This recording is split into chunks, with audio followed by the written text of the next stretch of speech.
रीमा का संघर्ष से भरा जीवन की हिंदी कहानी। एक ऐसी कहानी है जिसमें उसके भाइयों के द्वारा उसके साथ गलत व्यवहार किया जाता है। अब सवाल ये आता है कि क्या ऐसा व्यवहार घरेलू हिंसा के अंतर्गत आता है? अगर हाँ, तो ऐसी महिलाओं को घरेलू हिंसा के लिए क्या-क्या कानूनी प्रावधान उपलब्ध है? उनका क्या-क्या स्टेप उठाना चाहिए? मदद के लिए कहाँ जाना चाहिए? ये पूरी जानकारी पाने के लिए पूरी वीडियो को ध्यान से सुने और कानूनी सहायता पाएं और अपने जीवन और संपत्ति को सुरक्षा प्रदान करें। पहले सुने रीमा की पूरी कहानी, फिर कानूनी कार्रवाई कैसे करें यह जाने। रीमा एक छोटे से कस्बे में रहती थी। उसका जीवन किसी परी कथा जैसा होता अगर हालात अलग होते। उसके माता पिता अब बूढ़े हो चुके थे। उनकी देखभाल की जिम्मेदारी भी रीमा पर ही थी। लेकिन उसकी सबसे बड़ी तकलीफ उसके अपने ही भाई थे, जो न सिर्फ उसकी कोई परवाह नहीं करते थे, बल्कि उसे मानसिक रूप से प्रताड़ित भी करते थे। घर जो कभी घर नहीं था, रीमा के भाई उसे बोझ समझते थे। वे उसके साथ कभी प्यार से पेश नहीं आए। बचपन में माँ पापा के आशीर्वाद के कारण वह पढ़ पाई, लेकिन जैसे जैसे बड़ी हुई उसकी आजादी छीनी जाने लगी। भाई कहते, लड़कियों को ज्यादा सपने नहीं देखने चाहिए, शादी ही उनका असली ठिकाना होती है। पर उन्होंने उसकी शादी भी नहीं कराई। उसे कभी किसी रिश्तेदार से मिलने नहीं दिया, कभी उसकी राय नहीं पूछी। अगर उसने किसी बात पर विरोध किया तो उसे ताने सुनने पड़ते, तू ही हमारे लिए सबसे बड़ा बोझ है। तनाव, ताने और तन्हाई। समय के साथ रीमा मानसिक रूप से कमजोर होती जा रही थी। भाई उसे आए दिन अपमानित करते, उसे कमजोर साबित करने की कोशिश करते। उसकी इच्छाओं को दबाया जाता, यहाँ तक कि अगर वह हंस भी देती तो घर में ताने मिलने लगते। इतनी खुश क्यों हो रही है? कोई लड़का वड़का है क्या? धीरे धीरे रीमा अंदर ही अंदर घुटने लगी।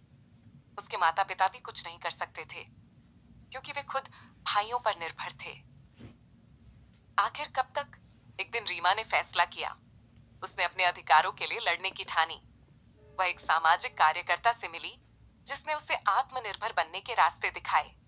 उसने छोटे बच्चों को ट्यूशन पढ़ाना शुरू किया, फिर धीरे धीरे सिलाई का काम भी सीख लिया।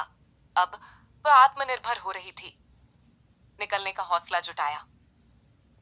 जब एक दिन उसके भाई ने उसे मानसिक रूप से प्रताड़ित करने की कोशिश की, तो उसने पहली बार कहा, अब और नहीं। आज रीमा धीरे धीरे अपने लिए एक नया रास्ता बना रही है। उसने यह समझ लिया कि अगर कोई तुम्हारा साथ नहीं देता, तो खुद का सहारा बनना ही सबसे बड़ी जीत होती है। रीमा की कहानी घरेलू हिंसा, मानसिक प्रताड़ना, लैंगिक भेदभाव और संपत्ति अधिकार जैसे कई कानूनी पहलुओं से जुड़ी हुई है। भारत में ऐसे मामलों के लिए कुछ महत्वपूर्ण कानूनी अधिकार और समाधान उपलब्ध हैं, जिनका सहारा रीमा ले सकती है। 1. घरेलू हिंसा से सुरक्षा घरेलू हिंसा अधिनियम 2005। यदि रीमा के भाई उसे मानसिक, शारीरिक या भावनात्मक रूप से प्रताड़ित कर रहे हैं, तो वह घरेलू हिंसा अधिनियम 2005, protection of women from domestic violence act 2005 के तहत महिला आयोग या पुलिस में शिकायत दर्ज करा सकती है। रीमा को क्या कानूनी सहायता मिल सकती है? एक सुरक्षात्मक आदेश, प्रोटेक्शन ऑर्डर। कोर्ट आदेश जारी कर सकता है कि उसके भाई उसे परेशान ना करें। दो रहने का अधिकार, राइट टू रेजिडेंस। यदि रीमा अपने माता पिता के घर में रह रही है, तो उसे वहां से निकाला नहीं जा सकता। 3. मानसिक प्रताड़ना के लिए मुआवजा, कॉम्पेंसेशन फॉर मेंटल हैरेसमेंट।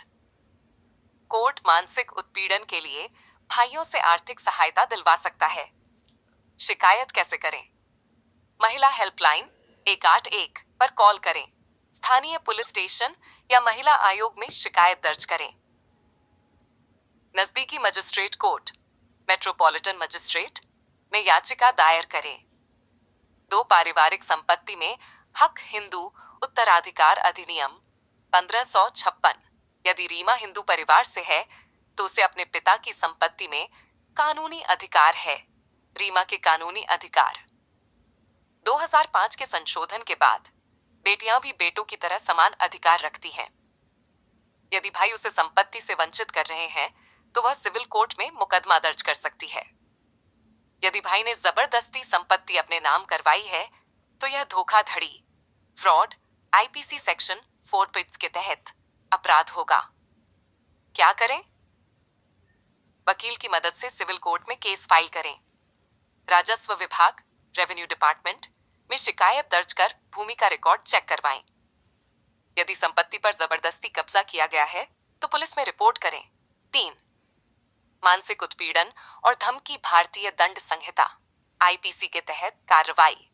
अगर रीमा के भाई उसे लगातार मानसिक रूप से प्रताड़ित कर रहे हैं, धमका रहे हैं या उसे हानि पहुंचाने की कोशिश कर रहे हैं तो वह आईपीसी की निम्न धाराओं के तहत कानूनी कार्यवाही कर सकती है।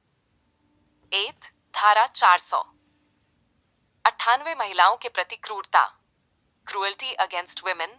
2, धारा 500, धमकी देना, क्रिमिनल इंटिमिडेशन। 3, धारा 707 में है 509 महिला का अपमान करना, insult to modesty of a woman. 4, धारा 300, तेज शारीरिक चोट पहुंचाना, कॉजिंग हर्ट। शिकायत कैसे करें? नजदीकी पुलिस स्टेशन में एफआईआर दर्ज करें। महिला सेल टिया, वुमेन सेल से संपर्क करें। न्यायिक मजिस्ट्रेट, जुडिशियल मैजिस्ट्रेट के पास केस फाइल करें। कानूनी सहायता और पुनर्वास निशुल्क सरकारी सहायता। यदि रीमा आर्थिक रूप से कमजोर है और वकील की फीस नहीं दे सकती तो वह निशुल्क कानूनी सहायता, फ्री लीगल एड प्राप्त कर सकती है। कहां से सहायता मिलेगी?